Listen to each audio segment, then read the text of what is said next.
Good evening, everybody. I will call the October 16th regular council meeting to order at 5:30 p.m. And tonight we do have one councillor as per the recent modification to our policies joining us virtually. Councillor Timpson will join us virtually, I hope in just a moment. So I'll give you a moment. Here we go. Good. So welcome everybody, and I will use my discretion, authority, whatever. I don't have much authority as chair to hand over a minute or few minutes of my time to the outgone CAO Michelle LaRose is here with us this evening. Retired this is a year now, or not quite a year. Yep, and we know that your house is sold and you will be leaving town, and you would like to say a few words, I think. Please step forward. I apologize for my attire. My good clothes are packed.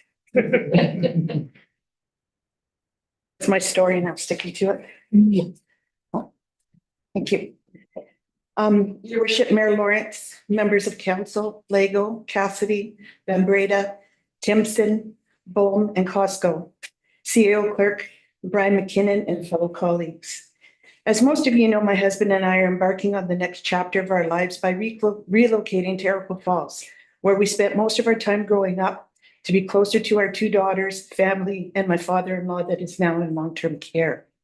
I would like to thank the original council of 2018, Mayor Lawrence, Councillors Forbes, Curlew, Bath, Timpson, Fenlon, and of course, Cal Southall, for the opportunity to serve the municipality of Sioux Lookout as the Chief Administrative Officer.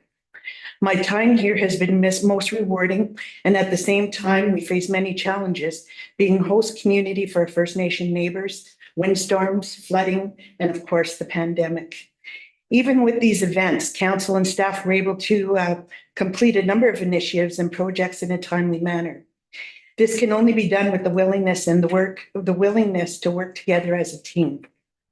I will only look back with the fondest memories as I speak of my time here in Sioux Lookout. I've had the opportunity to form great relationships, both personally and with community partners, and that will last a lifetime. I wish the community of Sioux Lookout, council, and staff all the very best in the future.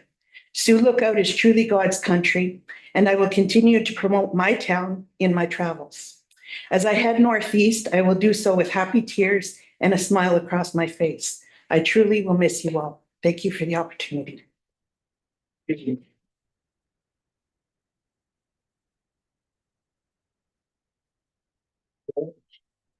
Thank you very much. I think it's your meeting now.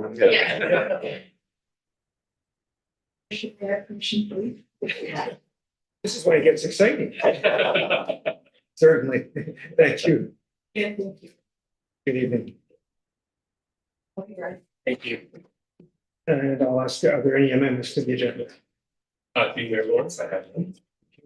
Motion that the agenda for the regular council meeting of October 16, 2024 be approved as presented. Moved by Councilor, seconded by Councilor Van Breda. And all in favor. Carries. Declarations of pecuniary interest.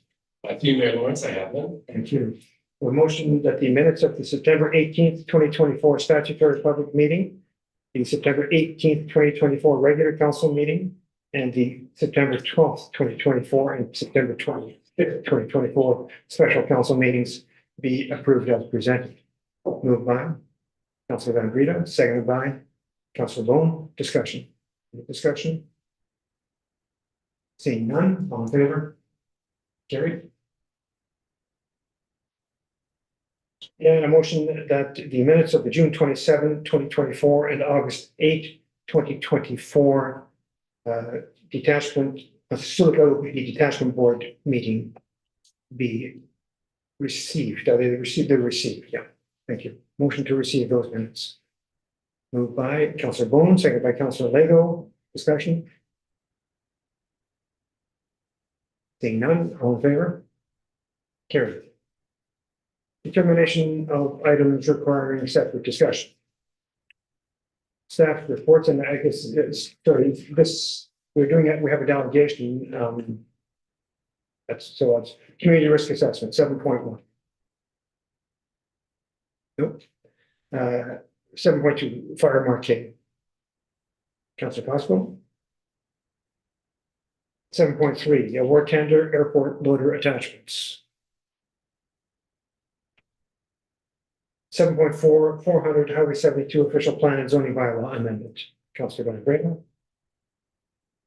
7.5, Community Safety and Policing Act and Silicon OPP Detachment Board 2025 estimated budget. 7.6, 2024 provincial planning statement. 7.7, reserve and reserve fund policy.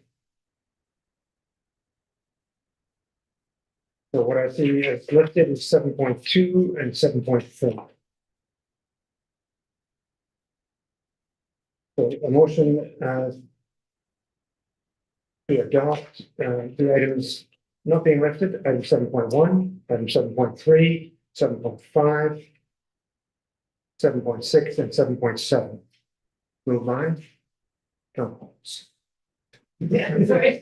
Councillor Pascal, seconded by Councillor Cassidy.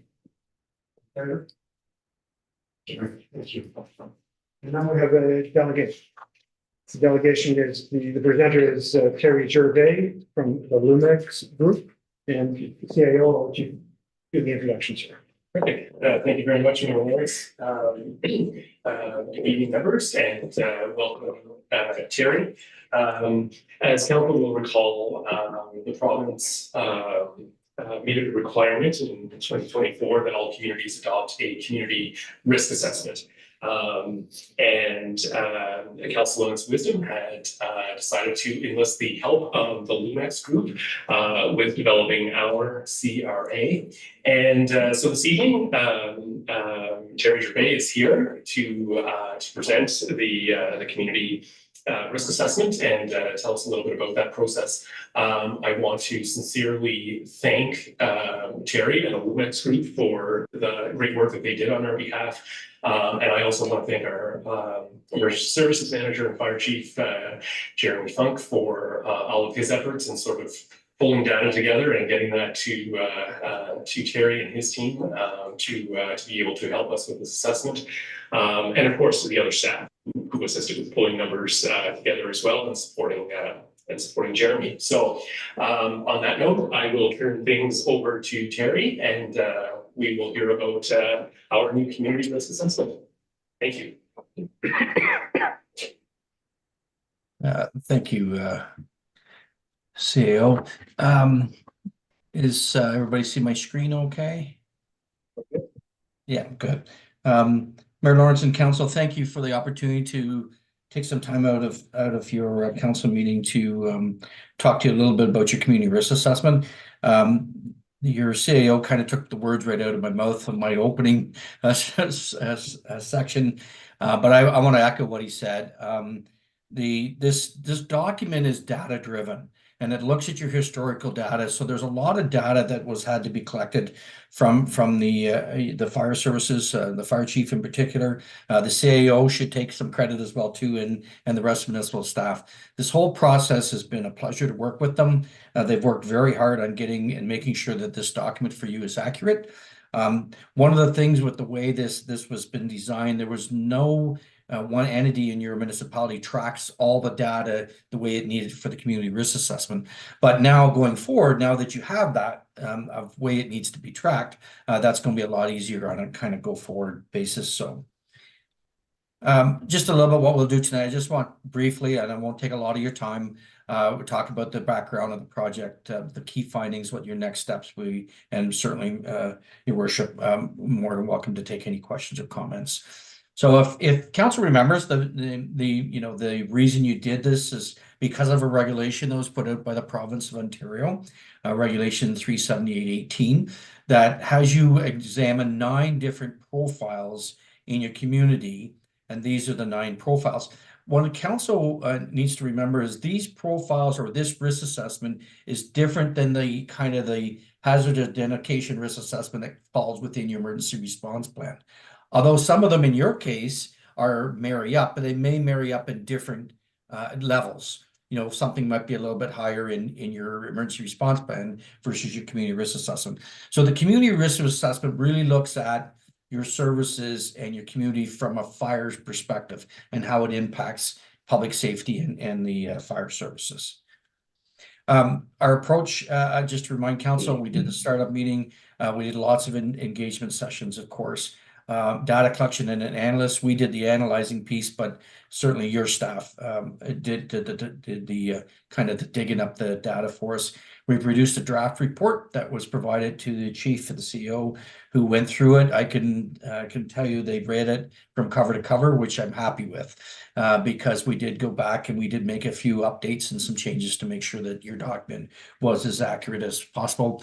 And then tonight you have the final report in front of you. So just briefly, so kind of some of the key findings and determining the risk. So one of the ways that the evaluation process works that was set out by the fire marshal's office is it looks at your likelihood scores and your consequence scores. So there's two separate things. And you might think that this is a really important risk or this is a big risk in our community, but maybe you haven't had an incident there or the fire service hasn't had to attend to a fire there, for example, you know, in over 10 or 20 years. So the likelihood score might bring it down, but the consequence score brings it. Or in reverse, you go to a place that you go to an incident every year, but the consequences of that incident isn't high. So there's a really big matrix piece that goes in. We plug in all the numbers as set out by the criteria by the UFM. We look at the likelihood and the consequence levels. We reviewed them with the chief to make sure that they were accurate. They're pretty well set up by the fire marshal's office. And out of that, we end up getting a risk score. And the risk score is kind of what you see on the right. It goes from 0 to 150 or up. So very low, moderate, high, very high, and extreme. So out of the public safety risks, and remember again, this goes towards your fire services and the fire's perspective. This is the risk, how the risk matrix worked out, and this is your public safety risk for your community. So you can see the top is the fires and vulnerable occupancy, your aeronautical incidences, your wildland fires, rail incidents, and they're in the high categories, and then you come down into residential, severe weather, downtown fires, and right through into the fire in the vacant mill. So we did try to look at all the risks that were identified and the ones that we'd from our site visit that we also seen as well too. And by plugging in the numbers, this is how it worked out into the matrix. Now, one of the key things is to remember is that as you update this next year, all of a sudden you do have a larger air rail incident, or you do have a spill at a fuel facility, then the likelihood might change, and that might move that risk level. It might move it up to a moderate because it's at 60, which is right kind of on the verge. And that's just an example. It's not anything that. So that's where we've come out with your for your public safety risks. So what do you do with that? So now we've got the public safety risks. We've determined it. We've used all the profiles that you have. We've looked at the 9 different community profiles, and we've come up with this list. So what do we do with it? So part of the regulation is that we have to develop or recommend risk treatment plans to help look at to manage those risks. So the risk treatment plans summarize various challenges associated with identified risks, as well as information about the community's current risk treatment measures. So we look at what you're kind of doing currently and what you can do in the future. I mean, one of the things, for example, that was noted going through this process was the commitment that council's made to increasing in January, increasing the staffing at the fire services to put more prevention and more inspections in. So as you'll see when you go through the risks, a lot of them show, making sure that you're doing your proactive inspection programs and reducing risk to your community that way. So council's in a lot of ways, as council's moved ahead by adding the next person to the fire services that concentrates a lot on prevention and inspection. So each risk treatment plan, as per the regulations, there are a number of things we need to look at. So can you avoid and eliminate the risk? Is it something that you can just stop doing as a community? Mitigate, which is probably the most that you will do, is can you reduce the likelihood or the impact of the risk? Can you accept it and take no action? Can you transfer the risk to somebody else? Does it belong somewhere? Are you doing something as a community or the fire services that really falls into another one of your public stakeholders? Or can you share the risk with another party? So I'm not going to go through all 15 of the risks, but we'll look at your top 5 certainly. So the first one is fire and vulnerable occupancy. So for council's, information, vulnerable occupancy, that's your hospital, community living areas, seniors' homes, anything like that falls under vulnerable occupancy. So the mitigation is to continue to complete the pre-incident planning process for all vulnerable occupancies in Sioux Lookout. So the department already does work on making sure that each of these vulnerable occupancies are completing their regulated fire drills. They're also reviewing their plans. So, and they're also doing pre-planning on these buildings. So what we're saying is you can eliminate the risk. The risk is going to be there, but by continuing to do pre-planning and doing the inspections in these vulnerable occupancies, you can help mitigate if an incident might happen there. Number 2 is an aeronautical incident. So ensure that the department personnel complete applicable training regarding responses to the airport, the float plane base, or helicopter incidents. And 2, complete a pre-incident planning process for aeronautical incidents that may occur at the Sioux Lookout Airport. So again, getting the crews out and the fire prevention officer out to the airport and making sure that you're making it as safe as possible, or at least providing knowledge to your crews if an incident might happen and what type of incident, what type of planes that might happen there. So that goes also for the training. It's making sure that the department continues training on incidents that might happen at your airport. Number 3, your forest and wildland fire, of course, which is all in the forefront of everybody's mind every year. So our recommendation is you mitigate it. So is to continue to enforce the Sioux Lookout's open air burning bylaw. You have a great burning bylaw. It's important to have that burning bylaw, but continue to utilize it to help reduce some of your risks. Use the official website for the Sioux Lookout to provide public education on forest fires and the municipality's open air burning bylaw. Use the official website for Sioux Lookout to facilitate a public education program such as Fire Smart. And ensure that the department's personnel continue to receive grass and wildland firefighting training from the recognized training provider. So these are all ways that you can help mitigate the risk. You're not going to completely take the risk away in your case, in your community, but these are ways that you can help mitigate some of the challenges that they have. Number 4 is a rail incident. And your community, you have a major switching yard and major rail line through. So again, you can't take it away. It's going to happen. So one of the things that we talk about is mitigate, is continue to request review information from the rail service operating regarding the type of cargo they transport through your community. Now, this is one case where you could actually also share the risk. So work with the applicable rail service operators and external partners to coordinate emergency response duties. So this is one area where the department and through the chief and working with the partners in the rail services can help with providing training, can help with providing emergency response if required to an incident in your rail. Number 5, which is on almost every community risk assessment that we do, is fire and residential occupancies. They're again, it's not something that you're going to totally unavoid, but how do you best mitigate it? So inspect selected residential occupancies in Sioux Lookout, such as multi-unit dwellings, residences, hotels, motels, and other lodging accommodations on a regular basis to verify their code compliance. So making sure that where you have a number of people staying in your residences, that the buildings are up to code, the life safety codes that are provided for them. Number 2 is continue providing public education through messaging campaigns and by attending local events.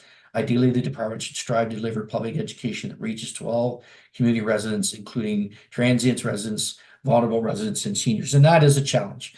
it's you have to have kind of a multi-pronged approach to delivering your public education messages.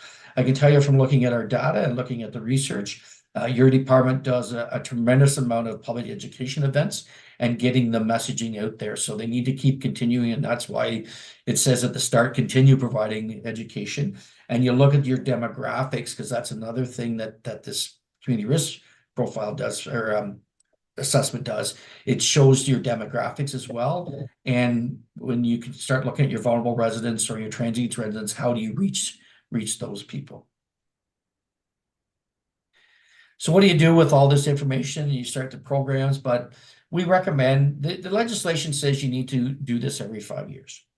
We recommend that you don't wait for 5 years, because you'll be in the same boat that you were this year. You'll be trying to catch up with 5 years worth of data. We recommend that this document gets reviewed and updated annually. As your community changes, the risk assessment then can change. And it's a lot easier for the chief to continue updating it as you move forward if you do it on a more regular basis. Develop a process for collecting, maintain the data needed to keep the CRA current.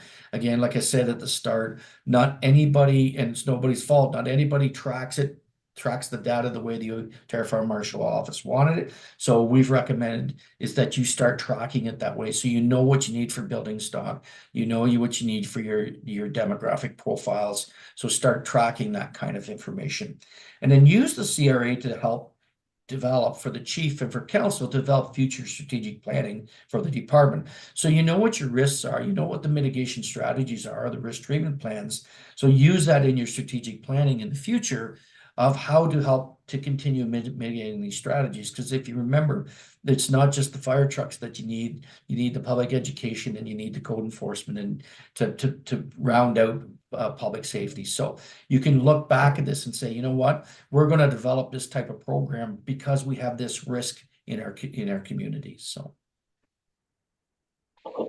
and with that, your worship, that's all the presentation I have, and I'm certainly open to any and all questions that you might have, or council. Thanks very much, Terry. Great presentation. I'll start, Councillor Timpson, I'll start with you. Any questions?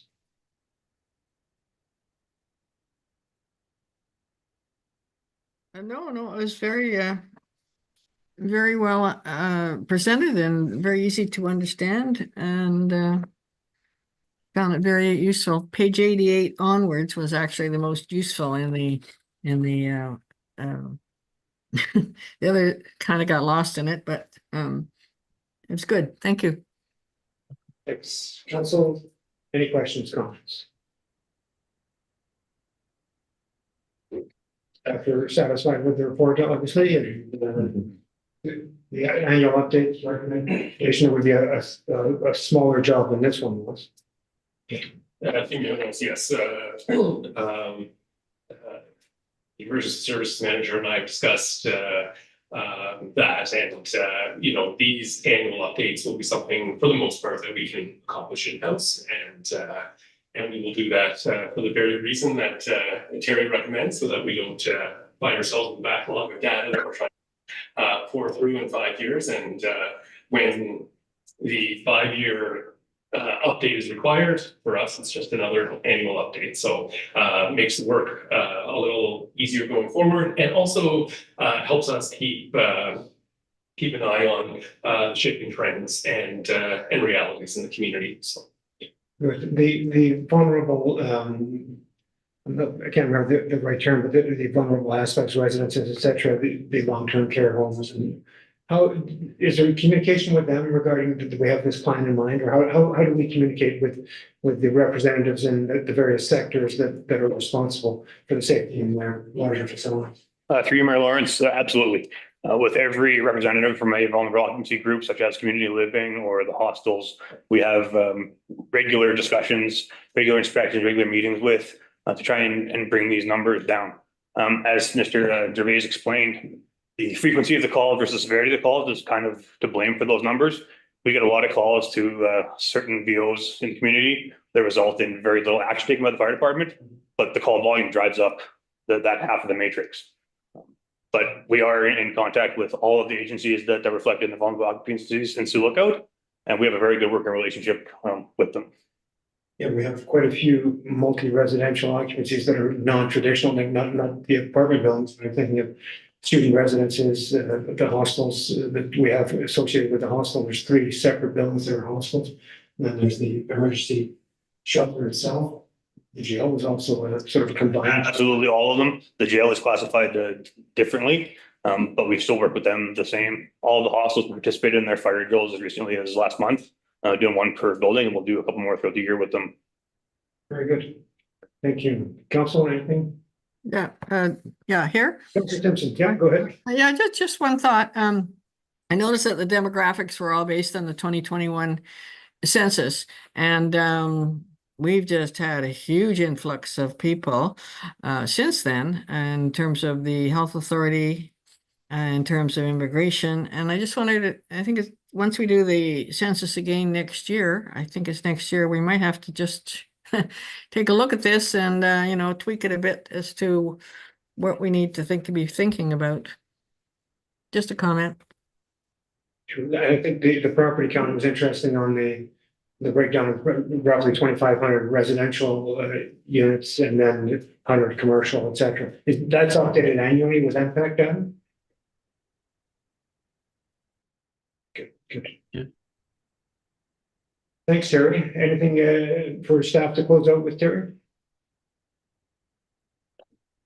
Just again, our sincere thanks for a job very well done, and we very much appreciate the opportunity to work with the Lumex group on the project. A great group of professionals who certainly helped guide us to this very good product. So thank you again to Terry and his team.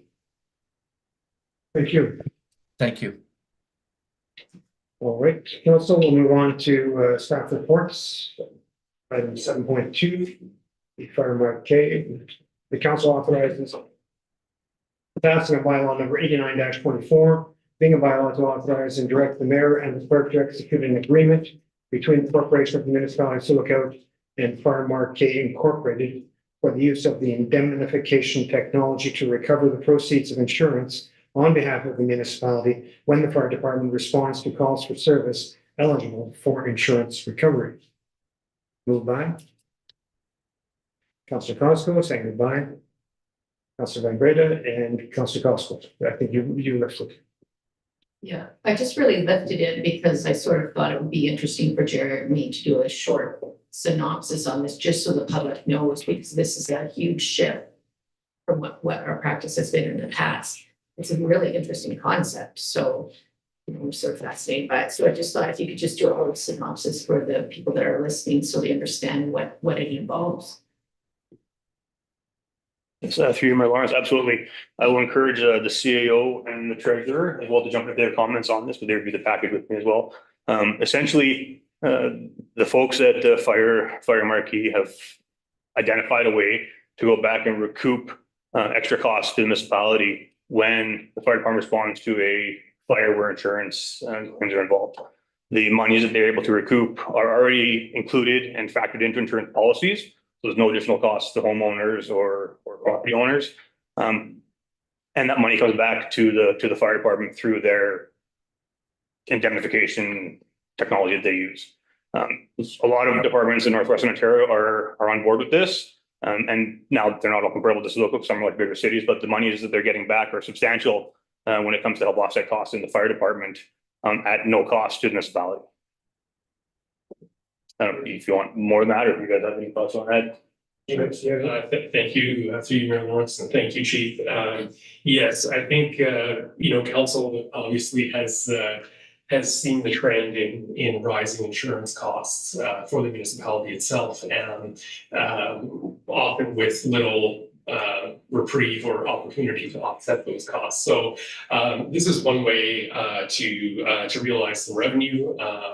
We'll have a better idea of the extent of that revenue after the first year of operations, bearing in mind that our fire department does an excellent job, but obviously isn't as busy as some of our counterparts in the region, just based on population size and so on, and because of our great prevention program and education. So whatever revenues are are realized can certainly help defray some of the costs of operating the department, or even if it helps cover some of the department's share of insurance and so on, that would be a help. So definitely recommended by staff. Definitely a good opportunity. As council's aware, there are very few opportunities to realize new revenue sources. So we wanted to bring this one to your attention. Thanks. Great, thank you. Councilor, anything further? Councilor Costello. Yeah. I think it's just great. You guys have done this. This is great work on your behalf. Thanks, guys. Thank you, Mayor Lawrence, if I may, prior to bringing this to the CAO and the treasurer for review, I did talk to several of my counterparts who have been on board with this program for a number of years to get their honest feedback as guys that I respect and trust that work in our area in Northwest Ontario, and they had nothing but good things to say about it. It's an opportunity to recoup costs that are otherwise going back to the insurance companies. So it was very good. Great. Seeing no further comments or questions? I will call the vote. All in favor? Carried. Thank you. Item 7.4. Thanks, Chief. 400 Highway 72. The council received the planning report dated October 1, 2024. Respecting official plan amendment OP03-2024 and zoning bylaw amendment number Z09-2024. And the council authorizes the adoption of application number OP03-2024 by passing the bylaw number 76-24 to amend the official plan for the corporation of the municipality of Sioux as amended, and the council authorizes the passing of bylaw number 77-24, being a bylaw to amend bylaw number 85-18, being a comprehensive zoning bylaw for the corporation of the municipality of Sioux as amended. Mover. Councillor Van Breda, seconded by Councillor Cassidy. Start the discussion with Councillor Van Breda. Thank you. So we had our statutory public meeting, and then we received a few comments via email as well. So I'm not opposed to this development, but I do have a few questions about the legal non-compliant cottage E in the picture in the sketch. So yeah, when we had the public meeting, what I got from it is that people are just concerned about the cabin that's currently located in the 66-foot buffer high water road allowance of it. And so in the email too that we received on Sunday, October 6th, I'm just concerned that in the staff report, it says that right now it's legal and non-compliant, but if we go forward with this, we would be essentially legalizing it.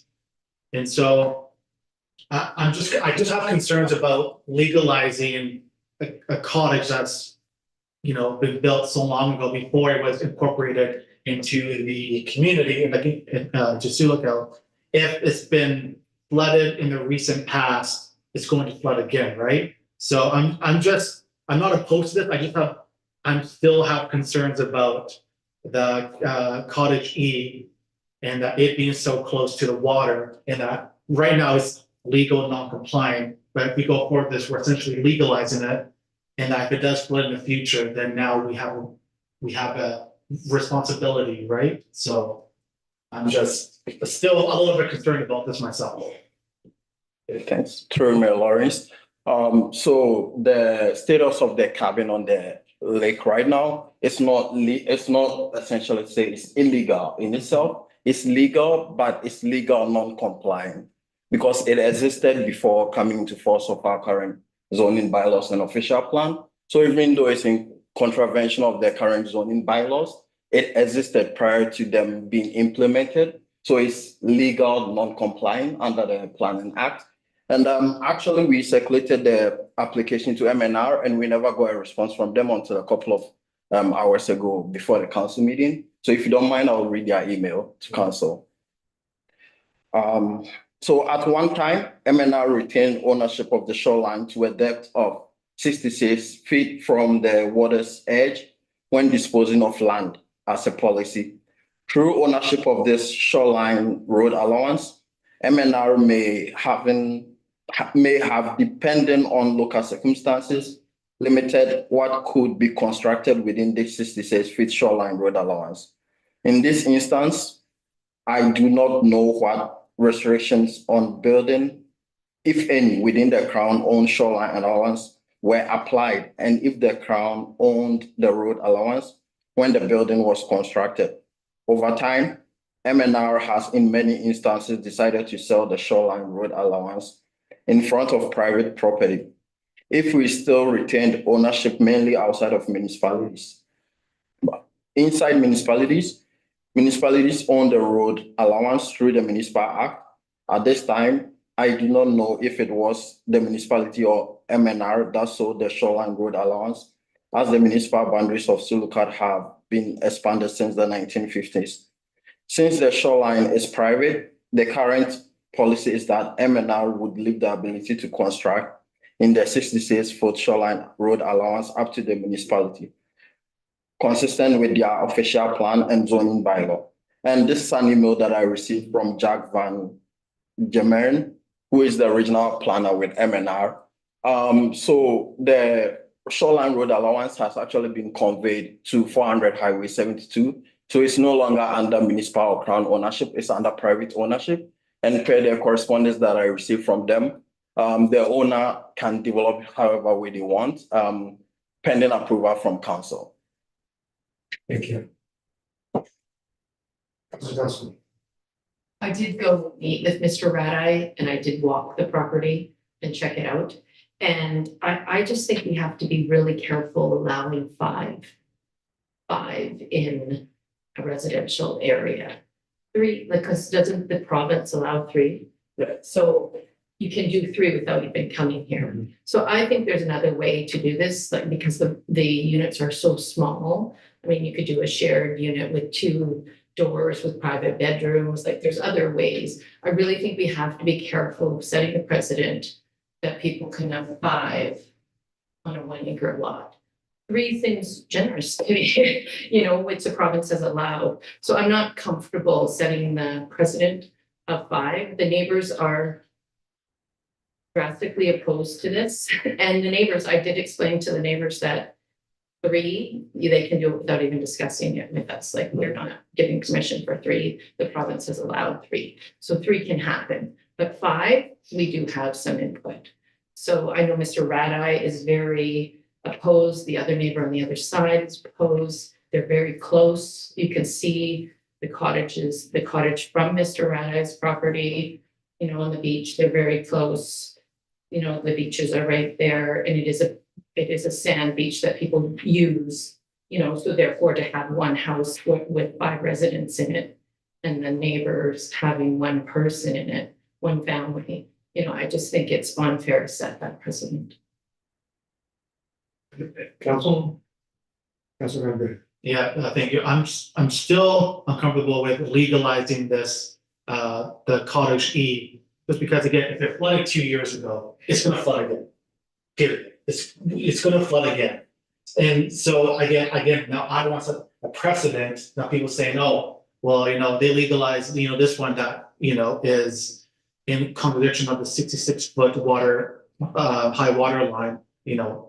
Can I legalize? I'm just, you know, I just don't want to set that precedent as well. And I agree to 3. I think now the province has set that out. I do agree with that. I think 3 is that gentle density, single lot housing. I totally agree with that. But yeah, I as poor as this cottage G, as in right now, I'm still questioning it. And if I means no.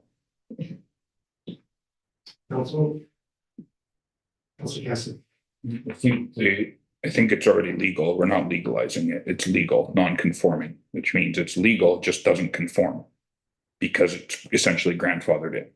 That's what I understand. So it's legal. I don't think that's the intent. I think the intent is the densification of the site. I think that's the biggest concern here. The cabin's existing. It's already a duplex. And they're adding 2 more units. Now, I know we've had hearings and other tribulations of in-town lots that have been intensified, 7 units, and we've gone to OBM hearings on that. I'm wondering if maybe this might be one for you, Jody, if you could maybe, or someone, maybe the CAO could explain the difference, help us understand the difference between some of the lots we've dealt with this type of intensification on in town versus this out of town. That's you, Mayor Lawrence. I'll take first stab and make a couple of other remarks. So you're right. Council was not successful in the past in when it had denied a sevenplex in town. The Ontario Land Tribunal overturned council's decision and permitted it, and that was on a lot smaller than what we're talking about today. I think as well, just to clarify with respect to legal non-conforming, that is the case. It is very much a legal law. It just doesn't conform to our current bylaw because it existed prior to our current bylaw. So that's an important, I think, distinction. Also, with respect to the high water mark, so just to avoid any confusion, the 66 foot threshold is what the MNR used to have as what it would own from the water up onto the shore. As was confirmed in the email that our planning coordinator read out from MNRF, that property had been conveyed to the municipality and then from the municipality to prior owner. So that is private already, and the owner can do what they want on that property and on that shoreline. So I just wanted to clarify those couple of points.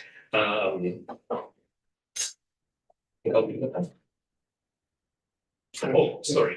One other thing I do want to, sorry, just remembered one other thing. And please fill in any blanks or add details that I may have missed. And this is more of a question that I'm seeking clarification on. So with respect to the new provincial planning statement and its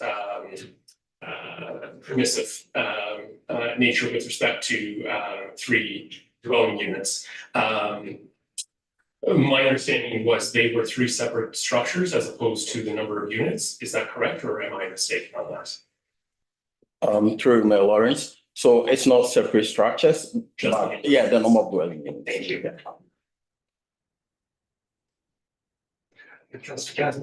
So, sorry, so when they say dwelling unit, that can be, it doesn't have a cap on the occupancy of it. It could be a dwelling unit, could be a 2-bedroom apartment.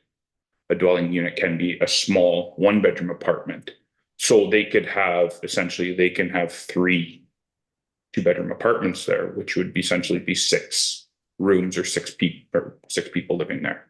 So when you want to look at densification, it's easy to look at the dwelling units, 5, it's so many. But when you actually look at the footprint and what the intent is, it's not intended to be like 5 houses where there's multiple people in each. It's a small singular batch. And that was the kind of the crux of the debate with the other lots in town, was that these are studio bachelor apartments. They're essentially a hotel room, really. There's a small private room off to the side and everything else is in one building. And from what it looks like here, that's very similar, 300 square foot mark. So that's what it comes down to. It's what you can do. And if people are worried about the intensification, it could be a lot worse without coming back to us as far as that goes. And I guess the other thing is, from what I understand, CO clerk, is the only difference between that lot in town that we lost on and this one is this is residential shoreline. That was an R2. And an R2 can build a 4-plex without prior consent. This one, it sounds like we can only do 3 dwellings. So a small setback from that, but it's still 3 dwellings versus 4 dwellings. Now we're at 5 versus 7. So the ratio seems to be in line kind of with what we've already approved in town and what we've lost at the OBM hearing. So. So the planning coordinator, the provincial direction at this time over the last several years, certainly the last year or two, is intensification. And can you speak to that, just the changes in the provincial policy and intensification that the province is seeking at this time? So through Mayor Lawrence, this application was reviewed in the context of the 2020 provincial policy statement. The updated one is the provincial planning statement. So We received this application at a time when the updated version wasn't even done. And so in the 2020 provincial policy statement, it directs intensification to settlement areas.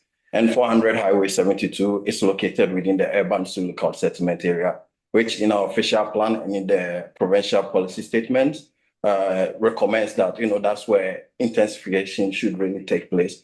So even though this is zoned as a residential shoreline property, the provincial policy statement still directs intensification, provided attention is also paid to any water bodies that are closer to the property. And I think something that we should also look at is that the owner is not proposing to expand the footprint of the building. The building is still going to stay the same. They're only renovating the garage to turn it into studio apartments. And I also did a site visit, and it seems they have sufficient space already for parking for when they rent them out. And it is a conversion from the septic system to municipal sewer and water. Is that my understanding? Yes. So if this application goes through, the owner will be mandated to connect to municipal services under our municipal connections bylaw. And that's a condition of it is a condition. Yeah. So through my Lawrence, under the municipal connection bylaws, if you are located within the urban lookout settlement area but on septic and well system, at any point, if you're undertaking any renovation or any kind of development, you are required under the bylaw to connect to municipal services. Good, thank you. And I'm not sure it's fair to ask you, planning coordinator, might ask the CAO or the treasurer, but I'll go through you. The cost for us to defend the last one that we lost, what was the cost to the municipality to defend doing a rough number? To Mayor Lawrence, the most recent one, I think council perhaps didn't have true conviction of its decision and directed staff that it not be defended. Okay. Prior to that, a typical in 2024 dollars, typical costs for defending a position at an OLC hearing, which would involve hiring lawyers and so on. We're looking at 7,500 plus. And I think it would be a decision, in my opinion, that we would lose based on everything I've read provincially. Council. Council Goldman. The MTO as well, their survey said they have no issues with the traffic. And I wasn't aware of what happened with the $7 in town, so that, everything's legal, non-conforming. They own the lakeshore properties. Everything that's here, we're not going to overturn it. I'm not going to go against it. Council Nick. Yeah, I think there was maybe some confusion on what was being developed and what was not being developed. What was to be developed and what's actually being.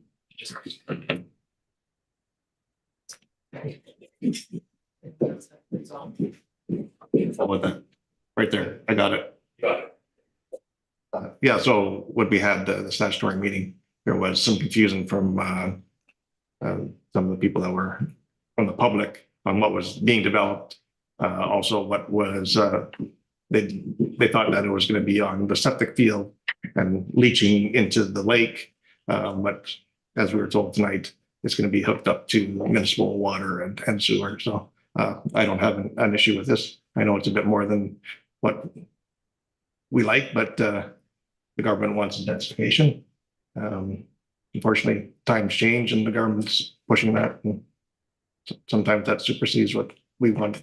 So I'd be voting not in favor. So. Councilor Van Breda. Councilor Van Breda. Again, I'm not opposed to the development. I'm just iffy about cabin number either one closest to the water. So if it is hooked up, so when it is hooked up to town water, town's sewer and water, and it does flood again, I know that the response on number 2 here says that there's no concerns or anything, but that's with the septic system. So let's say that cottage is hooked up to town water, town sewage, and when it does flood again, what will be the potential pollution of it? And if there's somebody living in it and this gets flooded, you know. But I would say I'm not opposed to the development of it. I'm just this cabin number E is just the one thing that's. Mr. Cassidy. Yeah, I think a lot of these places, they have check valves in their sewer and water. So if they do flood, there's a check valve to prevent any backflow and erosion. I think the town sewer and water is obviously a better choice than septic. No. I think there's probably a lot of places that did flood in the previous flood that are hooked up to town sewer and water. So I don't know if that's a knock against it just because the potential's there. I think that's something that is controlled through the site plan and the lot development, not necessarily a planning issue. Is this going to be on a pressure sewer? Granite pump, so yeah, it's pressurized. So would they have 1 or 2 grinder pumps? 2 buildings, you get, sorry. So do they get 1 grinder pump or 2 because there's 2 buildings? Through Mayor Lawrence, that's something that they would have to consult the Public Works Department on. I think that's outside of scope of council. It will be compliant, and it's not the council gets involved. Or anything further? I'm hearing nothing, so I'm going to call the vote. All in favor?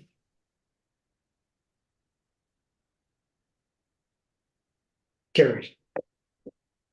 Attention, can we try you out with the eye as so let's call the vote again. What we had to ask for in the policy was both a verbal and a visual. So all in favor?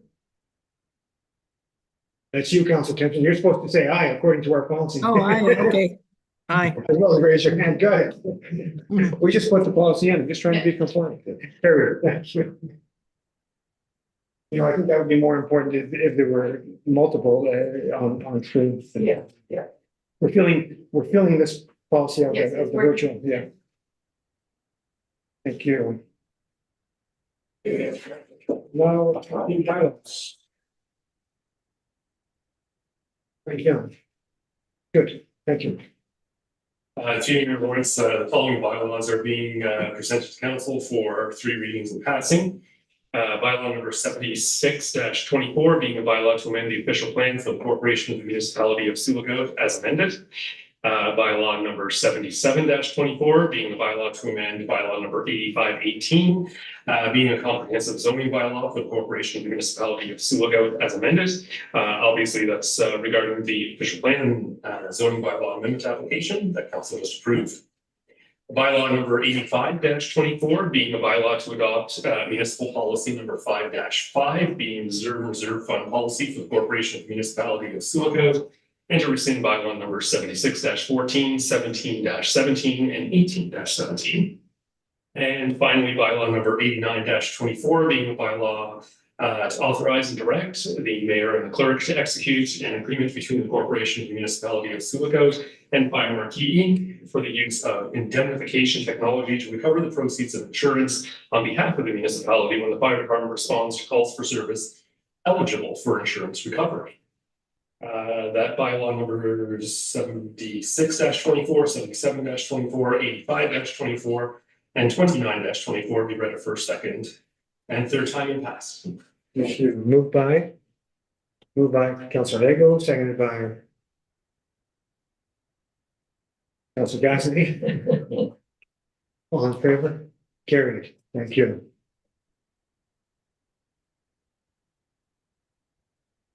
There's the motion to reconsider. We have none. Outside resolutions, no. Councilor reports. Councilor Timpson, I'll start with you. Okay, well, my honor to be the first virtual participant and test out this new way of doing things. And I appreciate the opportunity to do it because I had my hip surgery 2 weeks ago and it's mobility still a little bit challenged. So this has been great to be able to do this. But I've been able to participate in meetings and Environment Committee last night. Or no, was it last night? Yeah, it was last night. And I missed the hospital meeting board, but I'm now on a regional council of Thunder Bay Health Sciences Center, which is a really interesting advisory to the Thunder Bay Hospital Board about bringing all the regional services together in a sense of sharing of pharmacies, sharing of laboratories, sharing of surgery. And just having gone through the system myself, I can see how this is going to be such a really positive thing for the whole region.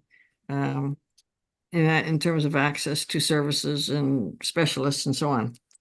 I want to thank Reese and the mayor for stepping in to do some greeting of the locums. Dr. Folk, the chair of SLRPC, and myself met with the mayor and CAO to look at strategies for the recruitment. Strategies that are somewhat out of the box for the recruitment of physicians, which was a very productive meeting. And one meeting with KDMA.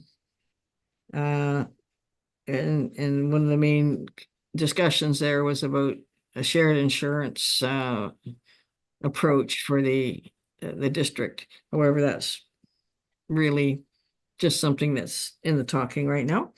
And other than that, that's all I have to say right now. Thank you. Thank you, Councillor Simpson. Councillor Van Breen. Thank you. So MC the improv night at the Legion, which ended up being a lot of fun. People came out and basically asked me like, when are we gonna host a new one? So I want to say a big congrats to Meg Brome as well. That it was Meg, right? Yeah, sorry. Yeah, basically we both kind of thrusted into this and we ended up having a great time. It was so much fun. Definitely was something that we would do again. Attended the raising of the Frank Ontarian flag on the 25th, followed by the special council meeting. The following, that same day we had the truth indexation walk, the Orange Shirt Day walk, which was a lot of fun as well. Next day on the 26th, we had the flag raising for the survivors flag with the mayor and Chief Bull, as well as Darlene Azarkanev, the chair of the TRC committee. On the 7th, met with one of the locums who was really friendly. It was her first time ever in Northern Ontario. She said she really liked it up here. It was very different from her being back in the GTA, but she said that she just enjoyed it up here. She liked the fall colors. So we had a good chat about things to do and everything. And to quote Michelle, this being God's country. Did a quick CPCE interview on the update on the long-term care beds in the letter writing campaign. Then yesterday, I did another locum presentation with 3 doctors and a learner. I find it good that the 2 out of 3 doctors came back to Sioux Lookout, and the learner who was there, she actually is going to spend 8 months here as well. So it's nice that doctors are choosing to come to Sioux Lookout. So, and they're saying that Sioux Lookout actually has, again, what Joyce was saying too, Sioux Lookout has a really good reputation for its locums, making them feel welcome, making them feel like, that they actually belong to a community and everything. So that was a good time. And then today we had our TFC committee meeting as well, and then attended the 35th library celebration. And just want to saying happy birthday to Councillor Simpson and Costco. Yeah, happy birthday. Very good. Councillor Hong.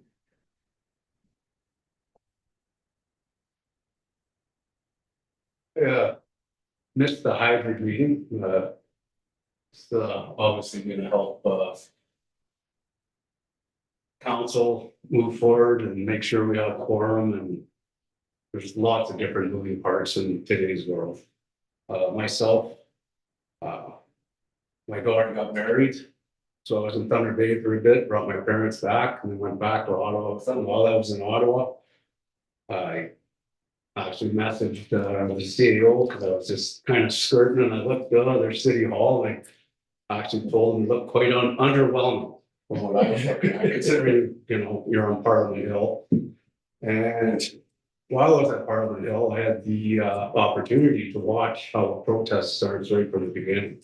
I won't say who was involved, but it was quite interesting. And then the leader of the protest started migrating south to Spark Street, and he was talking to officials, and they said, "Yeah, you're lucky you talked to the bylaw and got your break." So everyone knows everyone. It was amazingly smooth, with the exception I was trying to get home. There was like 2,000-3,000 people. It was a full-blown protest. Then I went back on the way home, and I actually the underwhelming City Hall.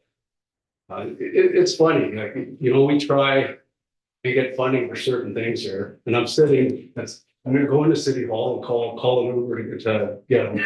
And then I notice they got an outdoor seating. Then I go inside, they have a cafeteria the size of this building. Then I keep going inside, they have arts and paintings, and so there's money out there. They choose to keep it down there. We just gotta keep that in mind.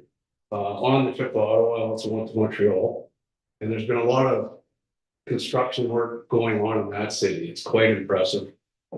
And not as impressive as Montreal beating Toronto 1-0. I attended the opening game for the NHL as well. And back to Thunder Bay and the wedding now. My daughter and her fiance, now husband, his family came from France. The grandfather came from Romania. A lot of individuals came from Southern Ontario, and you know what? We're in good hands. There's the young generation. I was really impressed, and it made me feel very confident for the future. And a lot of those people want to see Southern Ontario. So that's it. Thank you, Councillor Gosselin. I did a lot of truth and reconciliation work in the last month. So we did the truth and reconciliation walk where we did our pop-up banner campaigns. We did 18 banners throughout the community, all over the place. Several of them are in municipal buildings. We did it in a partnership where we only paid for the ones in our own building and everyone else contributed to the ones throughout the community. So it was a really great partnership project, and it worked out wonderful. So hopefully you're going to see more partnership projects with us through the TRC. So we also had a TRC meeting today, and we talked about more projects that we want to do. We have, you know, we're going to continue the momentum going because we seem to have accomplished quite a bit this year with our TRC committee. I attended the special meeting on the reserve funds, the special meeting on the hybrid meeting. I went to the library grand opening as well. We had a committee of the adjustments, and I went to the Francophone flag raising as well. So yeah, so it's been a pretty good productive month, and hopefully we'll keep that going. Thank you. Councillor Jansen. I've just been hugging myself for the last 6 weeks. No, I'm just getting back into it after my hiatus there a little bit. So I have upcoming hydro board and pace, and yeah, that's about it. Thank you, Councillor Lee. Special council meeting. Also had the LCC meeting last week. A couple short reports from Black Sioux Forest and Caribou Forest from the representatives, and had a discussion on some amendments that we needed to go over. And basically, we just, the committee, we have to make a determination on how that amendment is going to be moved forward. So one was just some wording that needed to be changed in the forest management plan. So that's just administrative. The M&R can take care of that with the forest companies. And we kicked another one a month down the road just to get some more information. So once we get that, we can make another decision. So that was my month. Thank you. The regular KDSB board meeting, the Northwestern Health Unit special board meeting, and in person, the annual go to Kenora once a year in-person board meeting, which was great to do that just once a year. Doing Ken Water's health team, some work there, regular meeting with Eric Malillo. Connected with the ADM for the Solicitor General's office, along with the CAO and two special senior policy people who came to Sioux, and we had a good meeting with them here for several hours about policing costs. Sioux OPP Detachment Board meeting, I guess, was that the first? What? As an in actual, August, yeah, that was the second meeting. that was the second. You know. So getting underway as a detachment board, the new structure. Franco-Ontarian flag raising and the TRC Lac flag raising, and congratulations to the TRC committee for the banners. I think that's fantastic. So they were on display at the Orange Shirt Day walk. I couldn't do the walk because I had another commitment, but got there to make some remarks and saw the banners, and I think that's a great initiative. Special council meetings, CERC focus group on physician recruitment. We had a meeting with SLIFNA, with the CIO attended. SLIFNA, KDSB were the main hosts, but multiple agencies for an application for a heart hub, which is what the province is putting out there right now. Only a limited number, where SLIFNA is leading this. It'll be one of two Indigenous-led applications. Sorry, they're going to approve two Indigenous-led applications. And unfortunately, I've heard there's probably going to be 5 or 6 actual applications from around the province. So it's a roll of the dice. But it was good to the agencies we all met, and it was great. It had to be in this week, the application, so that was done. And today was kind of the Sioux Lookout libraries, not the library, but the building the library is in at this time, 35th anniversary. The library was likely established not 100 years ago, 80 years ago, and had different homes. And I found that one of the homes was actually with the basement of the post office, which was first home of my engineering company when we started, was the basement of the post office. And then 35, I was at the project manager for the design and construction of the library. So it was kind of interesting, the 35th. That was a nice little event. Eric Malillo came and offered congratulations. So congratulations to the library. That's the month. And here we are, ready to move into closed session. Council moves into closed session at 7:38 p.m. to discuss matters of general nature as noted below, subject matter relating to a position, plan, procedure, criteria, or instruction to be applied to any negotiations carried on or to be carried on by or on behalf of the municipal local board, pursuant to the Municipal Act 2001 as amended, section 239K, 2 items, Hudson Fire Department and policing. And my apologies, Mayor Lawrence, the next bullet item has been removed, so it's Thank you. the final one. Subject matter relating to personal matters about identifiable individuals, including municipal or local board employees, per Municipal Act 2001 as amended, section 239 2B, 1 item, CIO performance checking. Moved by Councillor Cassidy, second by Councillor Mahoney. All in favor? Carried. We're now in closed session. We'll just take a 3-minute break. Thank you.